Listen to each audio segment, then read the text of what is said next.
My heart went all in for her, but when I opened up, she shared my secrets with her friends, leading to bullying and betrayal. Maybe you're the problem, the counselor said as I dropped out of college. Now I'm left wondering if I should keep fighting for someone who won't stand by me. Hello, I just wanted to give you a heads up that this message may be lengthy. I hope that's all right, but I have been holding this in for a long time and it has been weighing on me. I need to express it. I also apologize if there are any grammatical errors. English is not my first language and I am trying my best. How far can one go for someone else? Before I met her, I was the kind of person who only cared about academics and business because life required me to be that way. I did not have much time for anything else.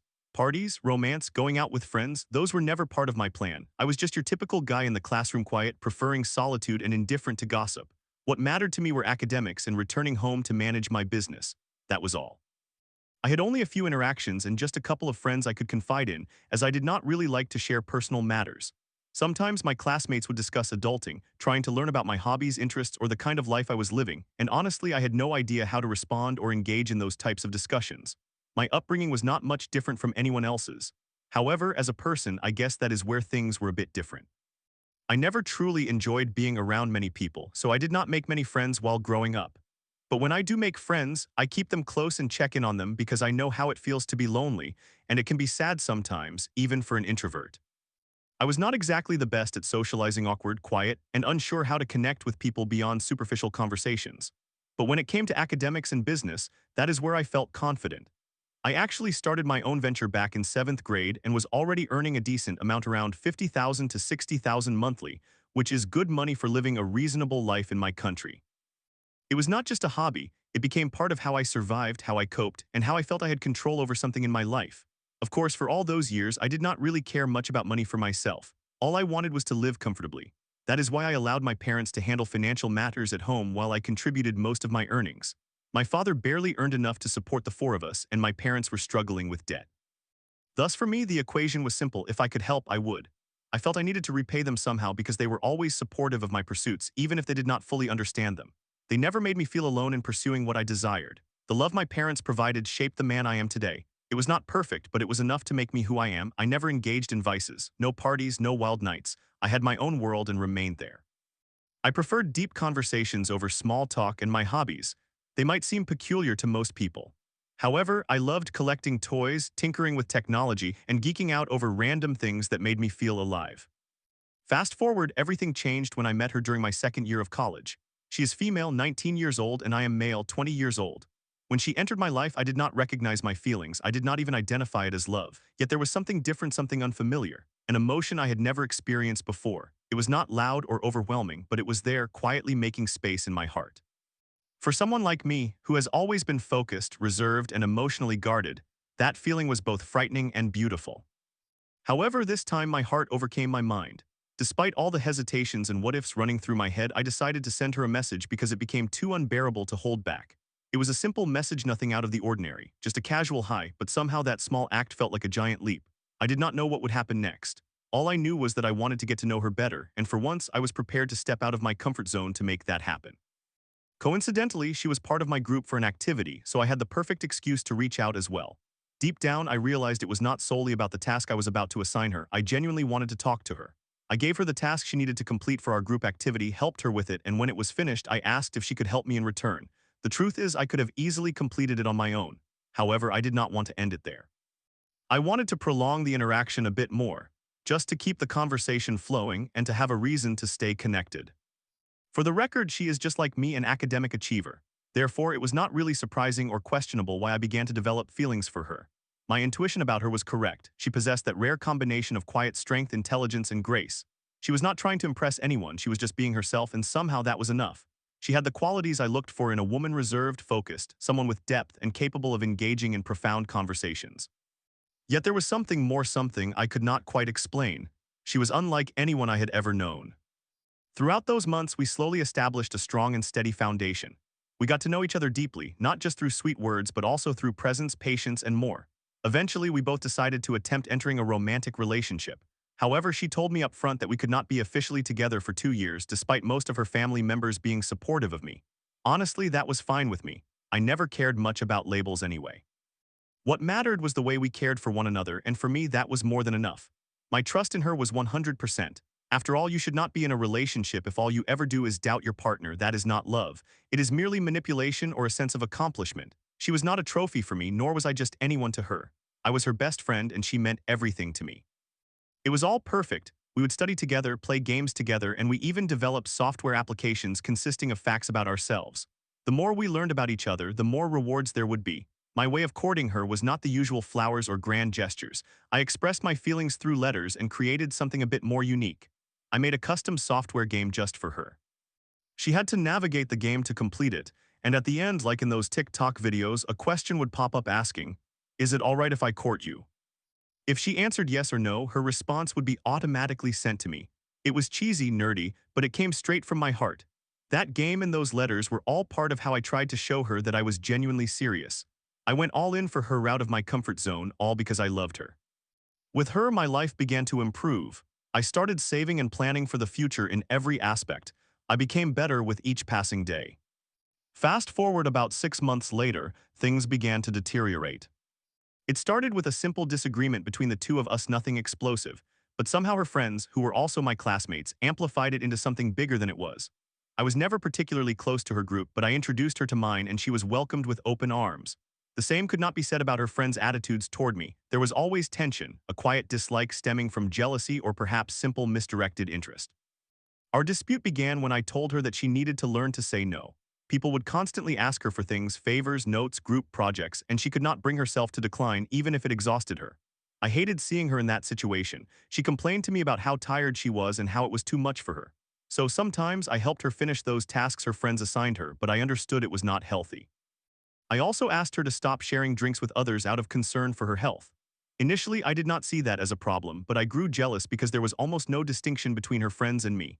When I tried to spend quality time with her, just the two of us, her friends always came first, and almost every time our plans would either get canceled or the atmosphere would change, preventing us from connecting as I desired. Furthermore, these were the same people who would sit next to her during exams simply to copy answers, something I never did out of respect for her effort and time. It hurt my ego, as I had standards, and copying someone else's work or answers would be shameful for me. After some time, I stopped interacting with her friends, 7 individuals, after noticing some conversations where they seemed to be waiting for us to break up and gossiping about me behind my back. Despite everything I had done for them, they were pushing for another guy who had a crush on her. These were people to whom I provided snacks and printed handouts almost daily, helping without asking for anything in return. Yet instead of recognizing my kindness, they twisted it against me. I stopped everything immediately after. To them, I was merely a bank.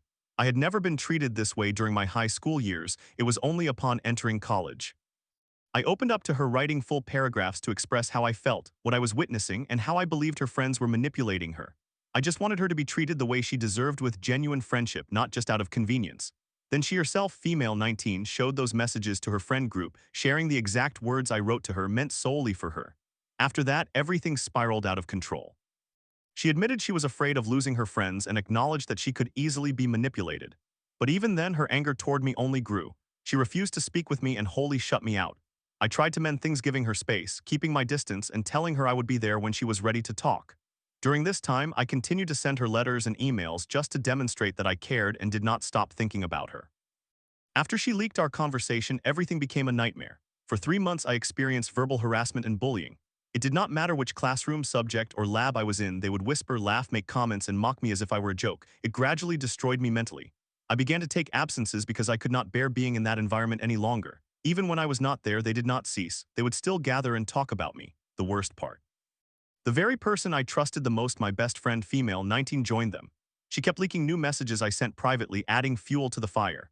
I would not discover any of this until a day later, when someone who had a friend within that group would inform me of what was happening. That person confided in my friend, telling her he felt terrible. Those private messages should have remained between just the two of us. Instead, they became ammunition for public humiliation. I was bullied relentlessly for 3 months, and I was never the same afterward. I became traumatized. I felt betrayed and exposed. My best friend, someone for whom I stood up, someone I thought had my back, participated in tearing me down, perhaps to gain their approval or maybe to elevate her own status. I attempted to fight back the right way. I reported everything to the school, shared the emotional trauma I was enduring, and pleaded for them to take action.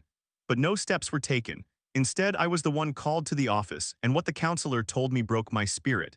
If they are ganging up on you, maybe it's because you are the problem. That moment crushed me. The institution, the person I loved most and envisioned my life with after all my effort, love, and patience. I was reduced to a villain in a narrative I never wanted to be part of. Eventually, I dropped out of college. The final straw was when they embarrassed me in front of 50 people during a physical education practice. I cried uncontrollably on my way back home because the only person in whom I had placed so much trust and love was part of it. That broke me. 2 months later, I decided to change, not to move on, but to redirect the pain.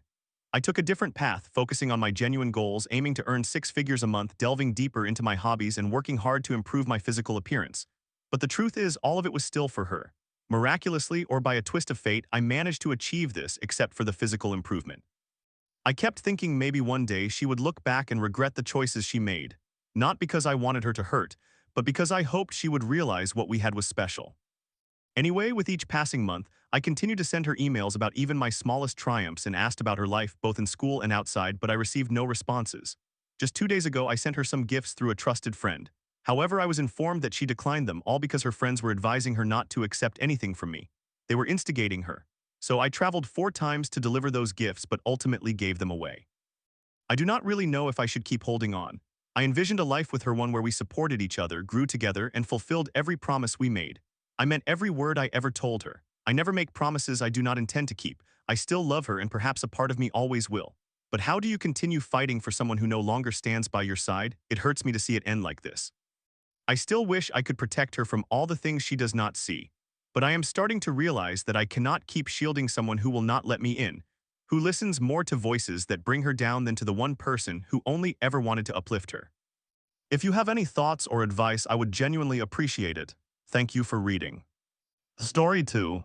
My 22 BF blindsided me after 8 months, claiming I was selfish and that our sex life meant nothing. He ghosted me for 5 days, then issued ultimatums: move in with him, drive him 4 hours daily, or agree to an open relationship. Am I the problem? I am having a really hard time processing everything that has happened in my relationship. I want to be fair and objective, but it is difficult to see things clearly when you are involved. I am a 25-year-old male, my boyfriend is a 22-year-old male, and we have been together for 8 months. We have been in a long-distance relationship the entire time, approximately 2.5 hours apart. I am in medical school, and he has been working hard to gain admission to graduate school. Overall, our relationship has included many positive moments. When we are together in person, things are usually great. I would estimate that 95% of those days have been enjoyable. I am generally a go-with-the-flow type of person, but I have been actively working on expressing my feelings more, something I did not do in past relationships. As our relationship became more serious, I wanted to establish better communication and emotional honesty. Month-by-month breakdowns. Month 1. I hosted a house party and introduced him to my friends. Everything went smoothly and everyone got along well. Later that night, he drank excessively and blacked out. I took care of him and did not make a big deal out of it. It felt like one of those occurrences that happen sometimes when people are drinking. We officially began dating after this. Month 2. We attended a music festival together with some of my friends. Again, we had a wonderful time, but he ended up blacking out again, and I had to take him home early, which meant we missed the after party. I did not shame him or get angry, but I started to worry about his drinking pattern. Around this time, we also had our first serious conversation about sexual boundaries. He is a bottom and expressed that he does not enjoy using condoms. I told him that I was uncomfortable having unprotected sex unless we were both tested, especially since he mentioned not using condoms in past hookups. It took a few months and several emotional conversations before he was tested, but he eventually did. I thought it was a normal and healthy boundary to set, and I tried to handle it calmly and without judgment. Month 5. Things had been going well. We began to talk more openly about sex. I shared that I am a bit kinkier and enjoy exploring, while he tends to prefer more straightforward sex as a bottom. I attempted topping, but I struggled with nerves and self-consciousness. Despite that, I was committed to making it work and wanted to meet his needs. We explored some of the kinks I liked, but I also felt pressure to focus solely on what he was into, and I did not feel that he was as open to compromise or exploration. Month 6. This is when things started to change. I began to notice him becoming distant. I brought up my desire for more communication during the week, just simple things like more texting or calling to stay connected. When we FaceTimed to discuss it, he became very defensive. I felt like I was merely expressing a desire for closeness, but he reacted as if I were accusing or attacking him.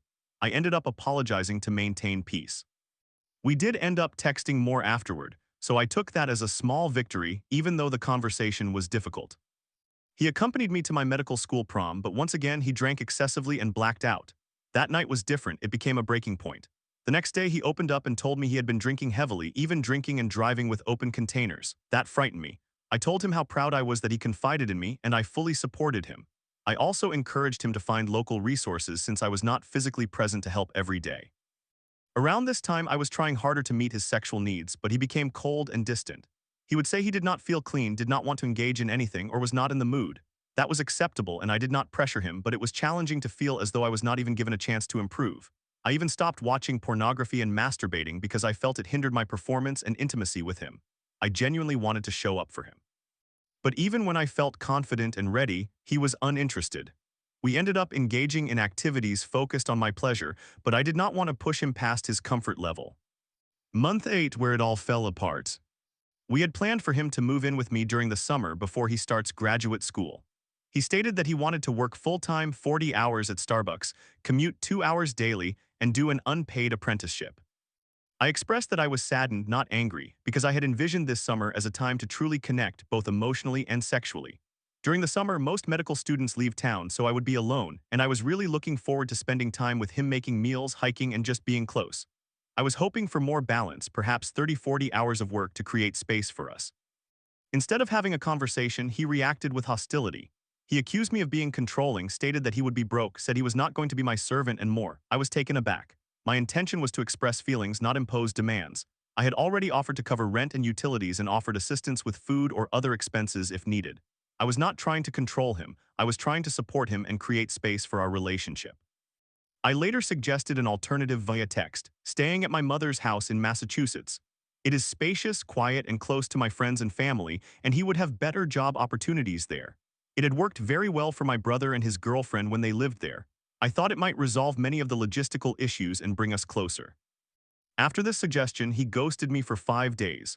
No reply, no response, nothing, even after suggesting a FaceTime conversation to talk it out the day after. If he had sent me a message saying he needed space, I would have completely respected that, but ghosting me for 5 days seems like a total lack of respect in an 8-month relationship. The fallout. Out of nowhere, he sent me a blank Snapchat. I replied, "Now you snap me after ignoring me for days." He said he had been waiting for me to text something sensible. He then informed me that he had never enjoyed sex in the relationship and that I was selfish. He claimed he had never felt even a little pleasure. I was taken aback. We had so few opportunities to be intimate due to the distance, and every time I asked him afterward if he felt good, he said yes. He even climaxed during those encounters. I believed we were building toward more intimacy over time, not falling apart. I texted an apology and shared that pornography had been an issue for me in the past, and I was working hard to change. I just wanted him to understand that I was trying and that I cared. The final FaceTime. I opened up about everything, how I was dealing with my own issues, especially the pornography problem, which was something he never knew about, and working hard to be a better partner. I told him how hurtful the ghosting had been and how I just wanted to have a mature conversation about our future. He told me I had 8 months to inform him about the pornography issue, but I did not feel that was fair because he never told me about his alcohol problem until it became severe. He presented me with 3 ultimatums. 1, he must move in with me in my state, or the relationship cannot continue. 2, I must drive him to and from work every day, 2 hours total to drop him off and 2 more to pick him up to bond. 3, once he begins graduate school, he wants an open relationship. I was stunned. I tried to clarify that I had only suggested living with my mother to make things easier and save him from an exhausting commute. I did not realize it triggered past trauma for him, living with an ex and feeling trapped. However, he never communicated that to me until now. I was not trying to compel him, I merely wanted to discuss it like partners. But instead of approaching the topic with me, he allowed resentment to build and then lashed out. Reflection. He harbors many feelings inside, and when I attempt to address something, he either shuts down or explodes. I feel as though I am constantly apologizing, even when I approach issues gently or with good intentions. He claims that I argue and do not satisfy him sexually, but he rarely provides me with direct feedback or helps me understand how we can grow together. How am I supposed to resolve issues if he does not talk to me about what is disturbing him? He compared our Apex Legends gaming disagreements to relationship problems. Sure, I can become intense when we play competitive games. I am very competitive, and it is my biggest flaw, but he always insists on competing at a high level. such as in the top 5–10% of players instead of playing a game like Minecraft. And I do not believe it is fair to equate my criticisms while trying to win in a video game to our relationship and communication because they are fundamentally different. Also, when I realized he was upset during a game one time, I stopped playing, apologized, and attempted to talk. He refused to engage and instead built resentment and went straight to bed. If he shuts down whenever he feels offended or hurt, how can I work to resolve the issue? I take his feelings seriously, but he becomes quiet and withdraws, and when I voice my concerns, he reacts as though I am personally attacking him when I am trying to work together. He keeps his problems to himself, which somehow feels like my fault, even when I console him. It feels as though I am always the antagonist, even when I try to communicate maturely and compromise. He shared my messages with his best friends who said I was controlling, however he did not come to me to discuss it. That feels unjust because this is our relationship, not a matter to be decided by my friends or his.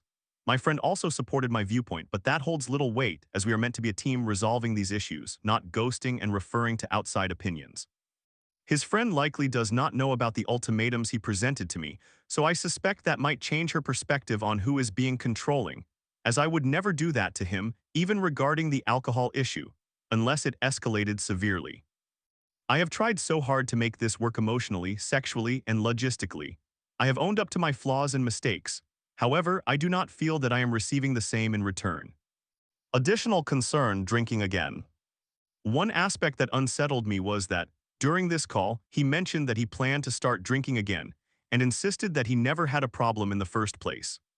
This was confusing because he had originally informed me that he was drinking every day, sometimes while driving with open containers, and that it was becoming an issue. I had encouraged him and praised his decision to move away from that lifestyle. Now he seemed to backtrack and imply that I was overreacting.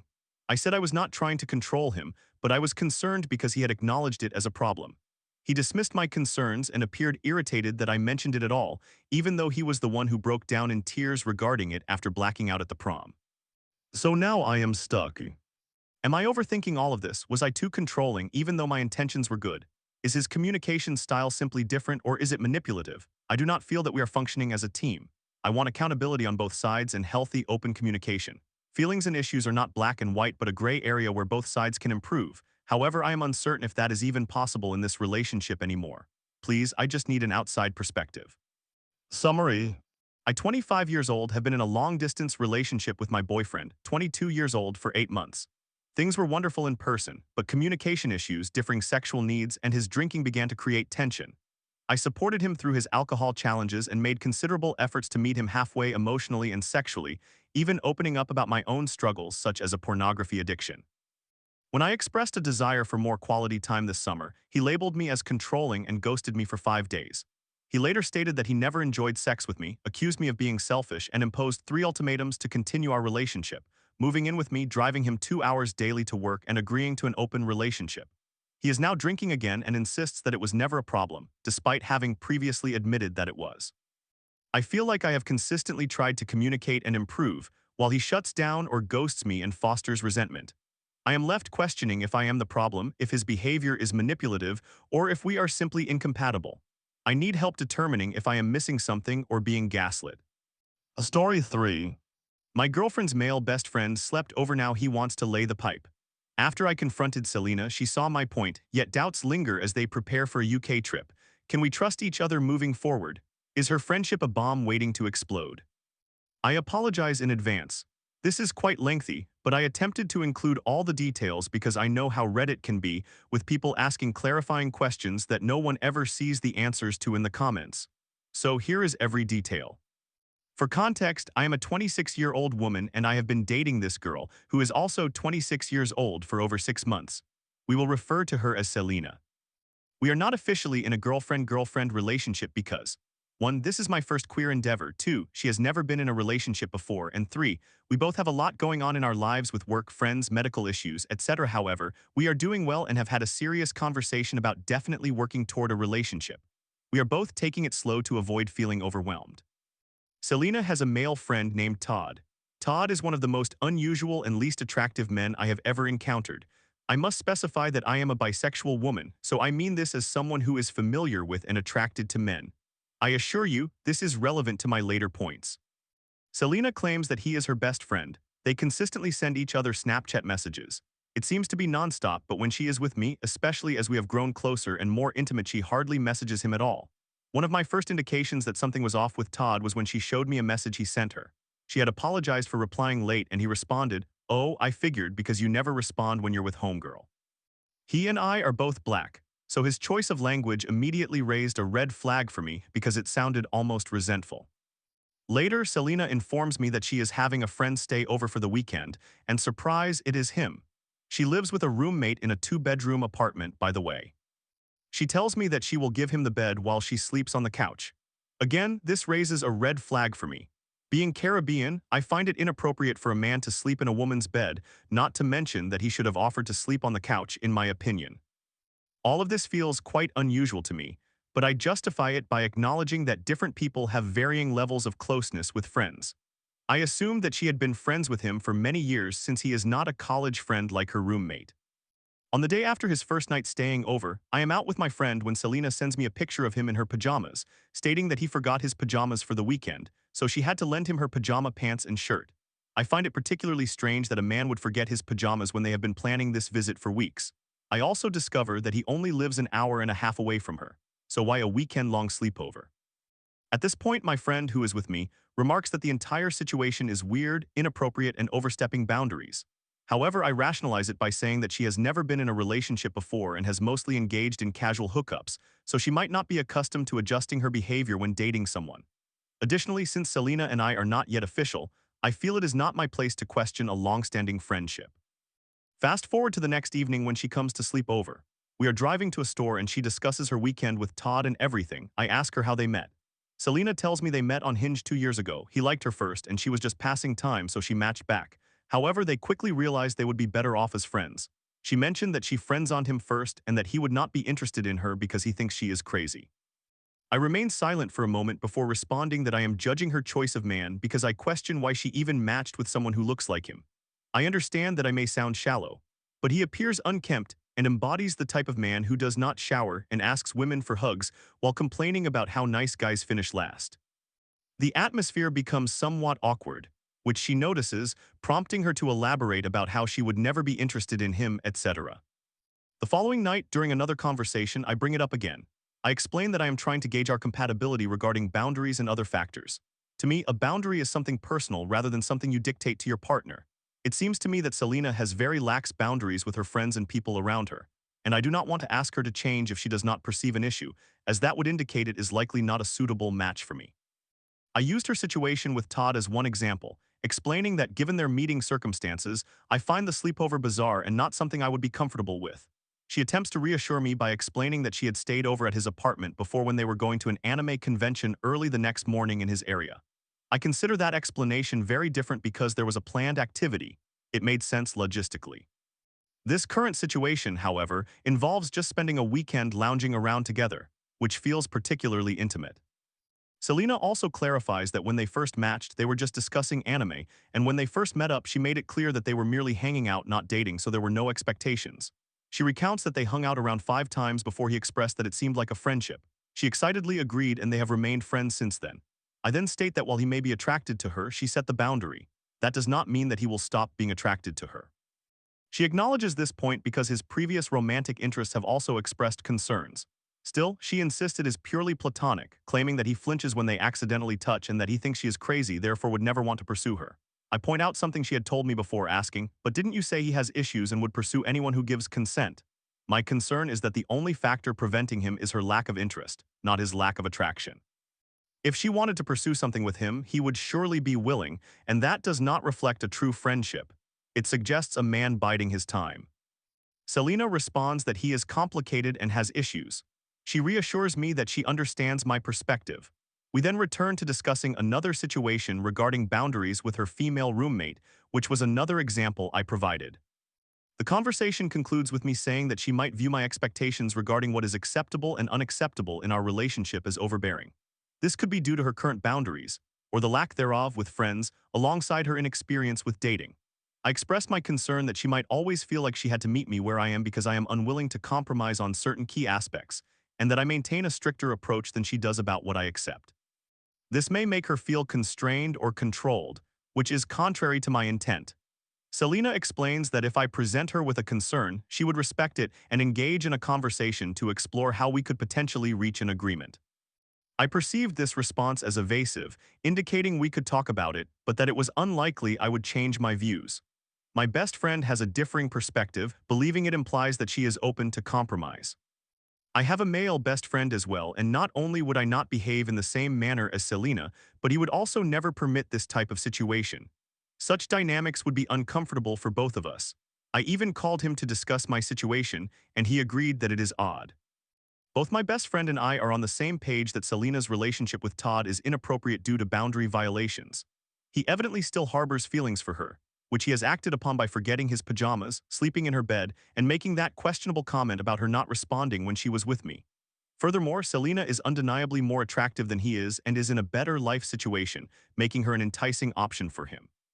He is quite strange, and my friend pointed out that men like this can be particularly alarming because they could become dangerous without warning. On Selena's part, she is adamant that he regards her solely as a friend, as evidenced by the fact that he is dating other girls. I do not want to press the matter too much, but I feel uneasy. I know that if we reach the official stage, I will at the very least establish the boundary that I am uncomfortable with sleepovers between them. I would not want to be in or remain in a relationship with her if she chooses to continue that arrangement. However, I also worry that expressing this could come across as manipulative. Part of me believes this should be obvious, but the other part understands that she is not very observant and lacks good discernment in general. Since she has never been in a relationship before, she has always acted as she pleases without considering how her actions affect someone else. Perhaps she deserves the opportunity to embody a different version of herself in a relationship. However, I also think that if she truly cared about me, this would be a basic matter of respect. I am aware that she genuinely would not be bothered if the situation were reversed. I really like her, and aside from this issue and one other concerning her roommate, everything has been wonderful. Additionally, I tend to be quite logical and do not experience jealousy. Rather, I feel uneasy when I sense that someone is straying or engaging in actions that challenge my boundaries regarding monogamy. I have feelings for her that exceed those I have had for most people I have dated in the past, and I do not want to reach a point of no return where I shut off my emotions toward her. We have become very intimate in various ways, not merely sexually. She brings me a sense of comfort and calm. Fast forward 2 weeks. He ended up sending her TikTok and Instagram messages containing statements such as that he did not want to be friend-zoned, that he wanted to engage in sexual activities, and that he finds her beautiful. All of this occurred after the sleepover. I encountered these messages while she was showing me amusing exchanges with her friends on her phone, and she seemed reluctant to scroll through his messages. I impulsively pushed ahead because my instincts felt askew. It also turned out that they had slept in the same bed during that stayover, which I honestly doubt she requested, but regardless. So yes, I was entirely right about my suspicions. It became clear that he had also spoken disparagingly of me to her, calling me a nerd or something similar, and he was sending suggestive messages. After we discussed the matter extensively, she initially planned to ensure that they would sleep in separate spaces during future sleepovers. However, after I emphasized that it was a non-negotiable issue for me, we agreed that there would be no sleepovers at all, that she would ask him to stop sending suggestive messages, and that they would take a 2-week break to solidify the new boundaries. She has not yet informed me of how that conversation went and wants 2 weeks to process before addressing the topic again. I honestly suspect that he did not take the breakup well. If it had gone positively, she would likely share that information readily. So I anticipate she will fill me in on the situation in a couple of weeks. Additionally, we recently made our relationship official, as this was the only issue we faced. I am pleased that she listened to me because this is my primary concern, and I genuinely believe we could have a long-term relationship. Still, I have lingering doubts about why it took her so long to comprehend my perspective and the fact that her initial approach to resolving the issue was so lax. They also have a pre-planned trip to the United Kingdom for 2 weeks, which stresses me out, especially since it seems that his escalation in behavior was likely aimed at making a move on her during that trip. However, she even invited me to join them, which would serve two purposes. One, allowing me to observe their dynamic firsthand because who knows? Maybe he will learn to respect boundaries and will not make me uncomfortable anymore. And two, demonstrating that she is committed to clarifying that she is absolutely not interested in him or entertaining any notions on his part. Nonetheless, my gut tells me that this issue will not simply vanish, particularly because she continued to insist that he is harmless and does not mean things in a romantic way, even though she agreed to reset boundaries. What are the next steps? Story 4. My wild year started when I met Evan at my bar the same day I quit my job. "You're cute too," led to a whirlwind romance and a dramatic escape from their abusive husband, Durpo. After a shocking Thanksgiving gun episode, we're packed for a fresh start on the West Coast. What will happen next? My past year of life has been utterly insane, and I am trying to wrap my head around it.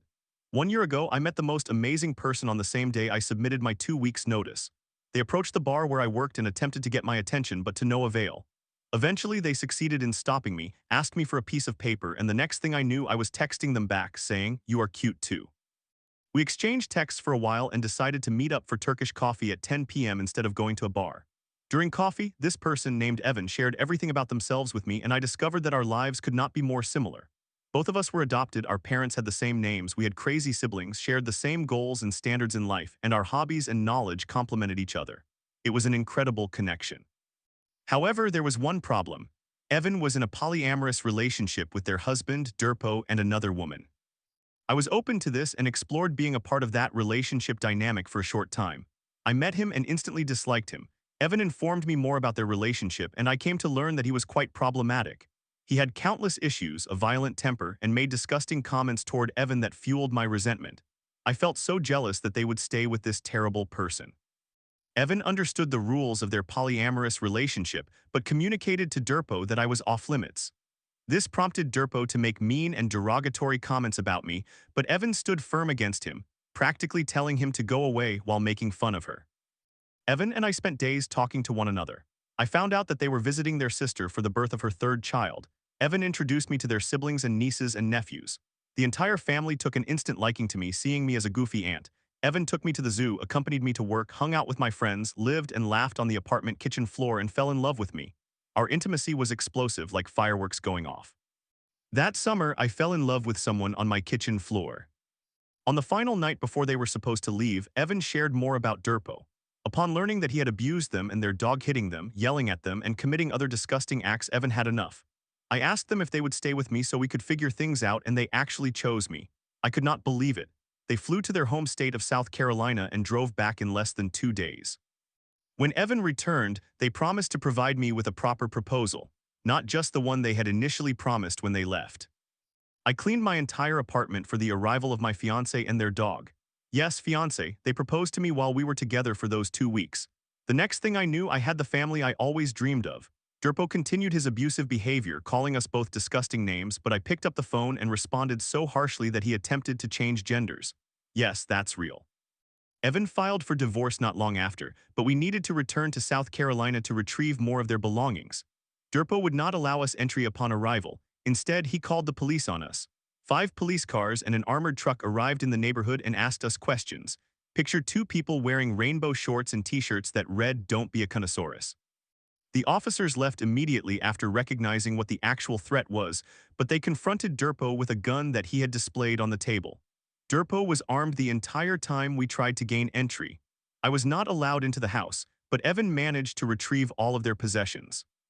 We stayed with their wonderful friend, an up-and-coming hairstylist based in the area.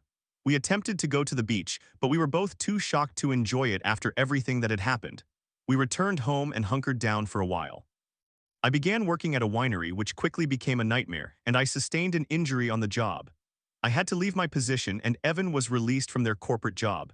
During this time, we found a puppy to join our family, a little dachshund named Waffles, to match their older sister, MM. Evan had been out of contact with their family for some time, but found the courage to reach out after leaving Durpo. This brought a host of new issues, as their mother was a sensitive topic in several ways. Evan established boundaries with them and returned to communicating with them on a semi-regular basis. We discovered that Durpo had blocked Evan from the entire family without their knowledge, and letters were never delivered to them. After meeting with the family, we were invited to celebrate holidays together. With the election looming, we both experienced a moment of panic as we recognized the stakes involved regarding our lives, prompting us to uproot ours and purchase a camper to escape any troubles. Using my life savings, I bought us a camper, sold my car for a truck, and we were destined to leave our home state sooner rather than later. When my 25th birthday arrived, Evan made it the most unforgettable day. All of my little hobbies, visiting Legoland and seeing my college friends, culminated in a wonderful night when Evan finally proposed to me. It was certainly a day to remember. I cried like a baby as Evan placed the most beautiful ring on my finger, silver and blue with 2 smaller diamonds accenting its main feature. Life could not have been more perfect. Then reality set in once again. We attended family Thanksgiving, which started out pleasantly. However, on that day, it quickly devolved into another nightmare as our brother-in-law had a manic episode and brandished a gun at Evan's mother, father, brother, Evan, his child, and myself. The brother-in-law left with his children to go to the hospital, while Evan's sister was there with their third child due to an allergy. Evan and I returned to our lives, packing up our belongings, giving away most of our furniture, and practically abandoning our apartment in late January. We stayed with Evan's parents for a while, but the situation became overwhelming. Our camper required significant repairs, which we ended up investing more money into. I dipped into my emergency funds, which quickly dwindled. During our time refurbishing the camper, Evan's mother demonstrated that she had not changed much since Evan's last disagreement with her. Evan's younger brother and his wife had a son with autism. The brother and sister-in-law frequently smoked marijuana and exhibited signs of child abuse. They left urine and feces around the house, failed to administer medication to their child, and the child only had a few articles of clothing. Evan's brother lost his job at a dispensary and reverted to drinking. After numerous house visits, we observed that the situation was deteriorating. Both parents neglected to take their child to his speech therapist, so we ended up having to do it ourselves. While they're alone, the speech therapist asked us several questions, and we realized she knew that the brother and sister-in-law were lying to her. She reported them to Child Protective Services for child endangerment, and Evan's parents subsequently kicked us out of their home, with Evan's mother being indecisive about whether we should stay or go. Ultimately, we left. We have been on the road for several weeks now, engaging in an endless job search while looking for a sign of what to do next. With our finances depleting, we sought any hope or sign to guide us, and the West Coast seemed to be calling. The RV park where we are currently staying refunded our money and wished us good luck on the next chapter of our lives. We face a 4.5-day drive ahead of us, and I cannot wait to see what the sun looks like on a West Coast beach.